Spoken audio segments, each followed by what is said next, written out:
จะสิบบุญเลยนะเป็นบนนอนเอาผมเป็นเน่ามันแล้วบ่ได้อยู่ไหนบอกเลยเจ้าหาซื้อตัวนี้ตามตลาดเทปกีมันยังเสียดเนาะคุยคุยไร้ของคุยจะบุคุยได้เสื้อผ้าเหงื่อออกกีนั่นแหละแต่เอากีมาเก่าเป็นเท่าเลยตัว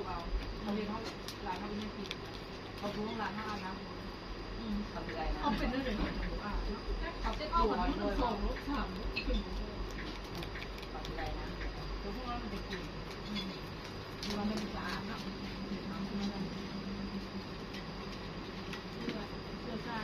เอาน้ำใส่บ่อยแช่7 โมงแรกนะใส่ละใส่ในวันนั้นจะว่าเห็นเลยแต่กะทิมันแบบมันเป็นกะทิมันถึงดีนะเนี่ย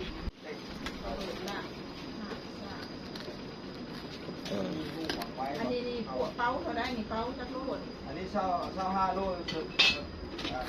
250,000อยู่บ้านแต่ยุคนี้ยังบ่ฮอดที่เพราะว่าเขาเอามาขายอยู่บ้านส่งให้เขาโทรศัพท์ให้คนในกดจะซื้อเมื่อวานแล้วนี่เนาะเอาไปสิลองเบิ่ง